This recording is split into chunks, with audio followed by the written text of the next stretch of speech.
The dark side of pretty privilege. Zara stood in the center of the village, surrounded by admiring gazes and friendly waves. Everyone knew her name, and everyone wanted to be near her.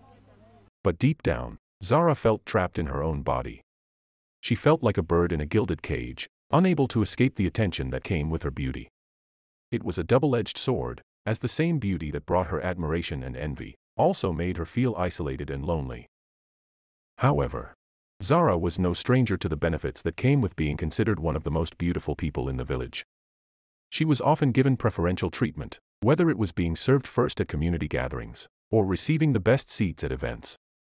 Men would often vie for her attention, and women would seek her out for beauty tips and advice. Zara also had access to better opportunities that were not afforded to others. Her beauty made her a highly sought-after bride, and she had many suitors vying for her hand in marriage. This put her in a position of power, as she was able to choose the most suitable partner for herself. Zara's sister, Amina, was the complete opposite of her. Amina was not conventionally attractive by society's standards. Her features were considered plain, and her physical appearance did not garner the same attention as Zara's. As a result, Amina was often overlooked and treated differently by others in the community. One day, as Zara and Amina were walking home from the market, Amina expressed her frustrations about her lack of success and recognition in the village. "I just don't understand why I can't be like you, Zara. You always seem to have everything handed to you on a silver platter," Amina lamented. Zara was taken aback by her sister's comment. "What are you talking about, Amina? You're just as talented and hardworking as I am. You just need to put yourself out there more," she replied. "But it's not just about that, Zara. People don't give me a chance because of how I look. I don't have pretty privilege like you do," Amina explained. Zara didn't quite understand what Amina meant by pretty privilege, but she assumed her sister was just being overly critical of herself. "You're pretty too, Amina. You just need to smile more and show people how great you are," she offered. Amina sighed. "It's not that simple, Zara. I wish you could understand what it's like to be treated differently because of your appearance." Zara's response was dismissive. "That's not true, Amina. You can't blame everything on your appearance," she said. Amina sighed, feeling frustrated and defeated. "You just don't get it, Zara." Zara shook her head in disagreement.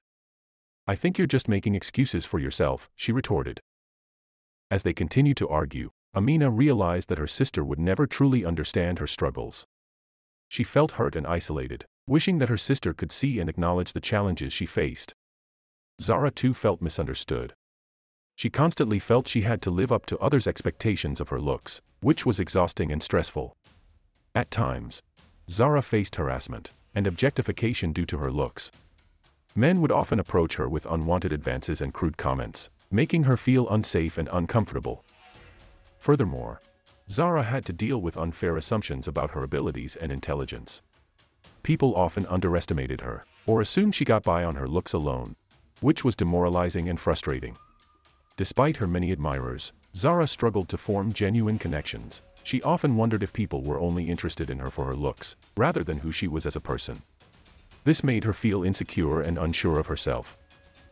Whenever Zara would voice her problems to her family or friends, they would often respond with, "That's a good problem to have," or, "I wish I had those problems," implying that she should be grateful for her privilege. Zara felt like her struggles were dismissed, and that she couldn't express her true feelings without being judged or misunderstood. Over time, Zara came to understand her sister's struggles and her sister came to understand hers. They were able to work through their differences and form a stronger bond as sisters. As they both started families of their own, Zara began to age gracefully and receive less attention for her beauty. She found that this allowed her to feel more connected to her community. It is important to recognize that everyone has their own struggles and challenges, regardless of their appearance. Thank you for watching our story about pretty privilege, and we hope you enjoyed it. What lessons did you draw from this story? Share them with us in the comments below. Don't forget to like, share, and subscribe to the Tales of the Savannah for more exciting stories. Thank you for watching. We will see you next time, in the Savannah.